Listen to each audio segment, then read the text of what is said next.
Hi, Frozen Movies here. Today I will explain American Beast film called Love and Monster. Watch out for spoilers. The film starts as Joel Dawson describes to us the present status of the world. He says that his life was ordinary, like any of us, until the apocalypse. Everything began when an immense space rock named Agatha 616 was going directly to Earth. Mankind met up, and sent a few rockets to annihilate the space rock before it hit the Earth, and succeeded. The space rock was gone. Be that as it may, the rockets were annihilated as well. The radioactive material in the rockets came down once more into Earth, causing all unfeeling creatures to transform. So presently there are tremendous insects, cockroaches, crocodiles, reptiles, and numerous other gigantic creatures who assault people.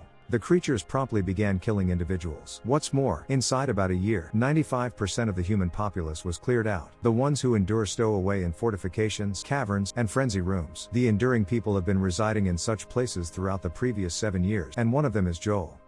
He lives in a fortification with different individuals. The little spot doesn't give space to security, so Joel gripes around two of the individuals engaging in sexual relations right alongside him. As he professes to rest, Joel lets us know that everybody in the dugout is a couple, with the exception of him. Their first child was conceived the previous summer, honestly not quite the same as how it was outside the fortification. Joel's everyday life incorporates draining the cow and preparing food. They have a hunting party consistently, in which a few individuals from the gathering go up and bring anything that food they would be able. Joel composes letters to Aimee, his better half, before he lived in the dugouts. That day, Joel is working on hitting targets when the lights in the dugout begin to glint. Everybody begins to pack their weapons to go out. A changed creature is nearby. Joel inquires as to whether they need his assistance, yet the gathering advises him to remain in the dugout. He is a risk for them, since Joel can't battle. The group then, at that point, passes on to find and kill the creature. Joel and a couple of others stay at the shelter. They screen the gathering through a gadget, and see that one of the group is killed by the beast. Joel gets a crossbow and goes to help them. One creature has slipped into the dugout. Joel sees it and freezes. In spite of the fact that he has a lot of opportunities to kill it, he doesn't move by any stretch of the imagination. The creature is going to go after him, when the others from behind him kill it. Sliced to 7 years prior, the day the space rock was annihilated, Joel and his better half Aimee are in a vehicle hanging out. He draws an image of Aimee, and she provides him with a container of shadings as a gift. As they kiss, the crisis alert goes off in the city. All of a sudden the bits of rocket fall back onto the city, making colossal blasts. The two drive back home rapidly. After they had gotten back home, everyone was gathering their packs to leave for a protected spot. The two embrace once and for all, isolated that day, and have not met from that point forward. She lives in another settlement a couple of miles away. After 7 years, Joel actually has the case of shadings that he uses to draw the beast creatures on his notebook. That day, Joel addresses her through a radio framework. The two discussion about the letters that Joel keeps in touch with Aimee consistently. In any case, the cancel cuts halfway. Others from the group grieve the passing of their colleague. Out of nowhere, Joel gets some information about Aimee's settlement. It just so happens,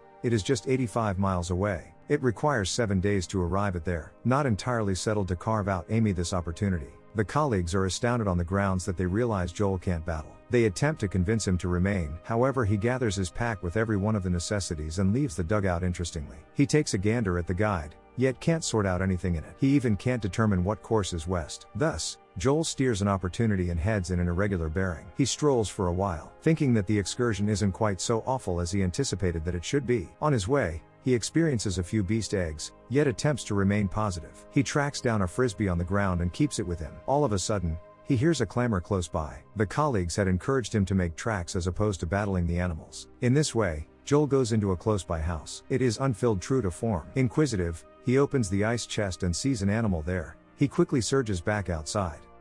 He winds up before a little lake. An arm looks out of it. Joel freezes as he does when he is terrified. Unexpectedly, a gigantic changed frog emerges from the lake. In any case, Joel doesn't move.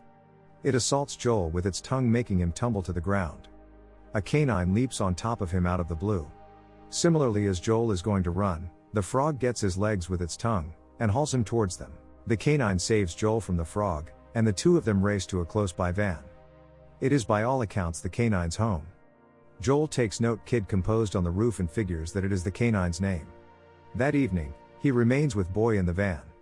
The next morning, he attracts the canine his scratch pad, saying thanks to him for saving his life, and proceeds with his excursion. Kid follows him with his proprietor's dress. It is the main way Boy can in any case be near his proprietor. Joel keeps the dress in his rucksack and starts strolling with Boy. The two become dearest companions on their excursion. Kid shields Joel from eating noxious berries and different risks, while Joel enlightens him everything regarding his life. At some point, as they walk, Joel falls into a pit. The pit has a few tunnels inside it. A worm beast called the sand gobbler emerges from one of the openings and assaults him. All of a sudden, two survivors toss him a rope and rescue him once again from the pit. A few worm beasts assault him as he ascends. The survivors are a man named Clyde Dutton and his 8-year close buddy, Minnow. Minnow tosses a touchy in the pit and kills the other beasts. As the two outsiders proceed with their excursion, Joel and Boy follow them for well-being. It just so happens, Minnow's dad and Clyde's child were killed by a beast, and they have been together from that point forward. The pair is going towards the north now, where less beasts live because of the cool environment and higher rise. Joel chooses to be with them until they need to head out in different directions. Out of nowhere, everybody freezes really an enormous snail. Clyde makes Joel take his shirt off and gives it to the snail. His shirt had the smell of sand gobblers and presently the snail will spread it through the wilderness and assist them with confounding the beasts. The snail gradually leaves. Minnow instructs Joel that like the snail, a few animals are really great. You can judge by their eyes. For the following 2 days, they help Joel to shoot a crossbow in the correct course and other abilities to survive. Joel draws each beast they go over. The day at last comes when they need to head out in different directions. Minnow demands he accompany them toward the north, yet Joel needs to track down Aimee. Clyde gives Joel a projectile as a keepsake. As Joel and Kid keep traveling west, Boy unexpectedly feels something is off base and stows away. Joel attempts to bring him out. However, before he can, he is gone after by an immense centipede beast, similar to the one he had experienced in the dugout.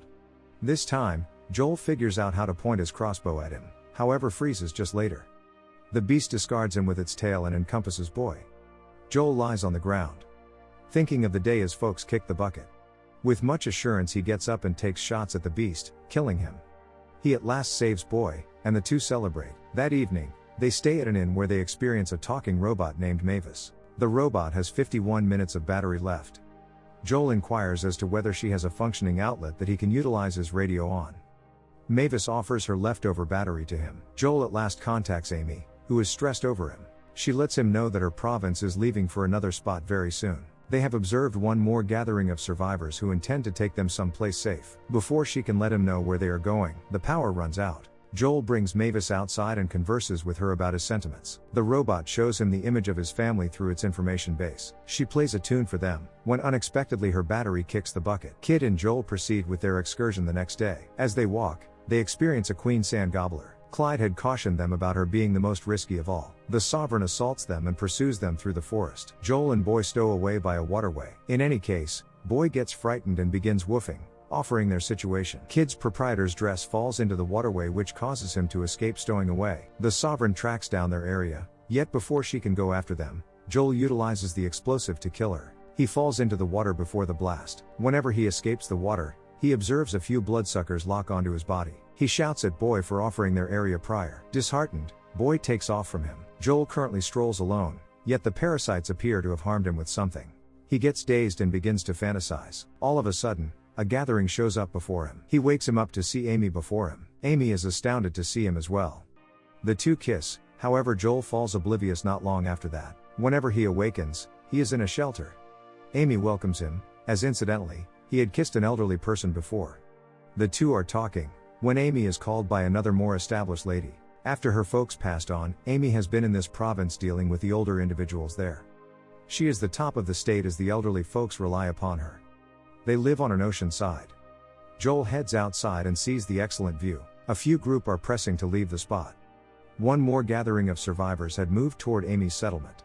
Their chief, Cap, had vowed to take more time to a more secure field, so presently they are pressing to leave. Joel meets Cap, who is getting ready for a party around evening time. Cap blends his own lager, which is the fascination of the party. Soon thereafter, Aimee admits she is delighted to see Joel, yet has no heartfelt interest in him. She has developed into an alternate individual now and is grieving the demise of a nearby one, proposing that she was along with another person such a long time before he kicked the bucket. Joel is crushed, and apologizes to her so that not asking prior to coming might see her. Aimee guarantees him that it is okay, and welcomes him to join their settlement. Notwithstanding, Joel chooses to get once again to his province and reaches them through the radio. His companions are blissful and amazed to figure out he is alive. They illuminate him that the fortification is presently not okay for them, and that they are intending to leave soon. The telephone removes halfway. Joel then, at that point, sees the berries and brew kept adjacent to him by one of Cap's companions. He sees that the berries are toxic, the one that Kit had cautioned him about before. Joel understands that Cap and his team are intending to harm different survivors.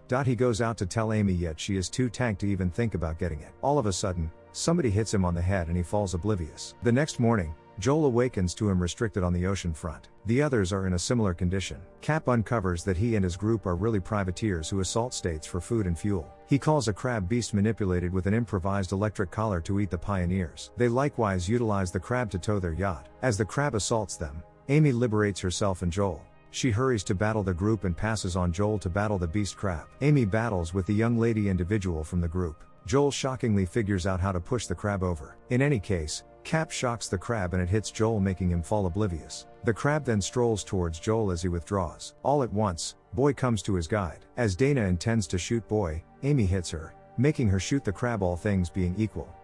Cap's team rushes to the boat and gets back on their yacht. The crab is going to kill Joel when he takes a gander at its eyes and notification that it is really a cordial creature. It had gone wild since Cap shocked it. Thus, Joel takes shots at the chain that shocks it, which makes the crab mild once more. It leaves the ocean side and goes to Cap's yacht to kill every one of them. Soon thereafter, Joel gathers his pack to return to his province to help them. He gives his book of beasts to Aimee as a memento, and they say farewell to there. We see Joel endure the 7-day venture back to the dugout with Boy.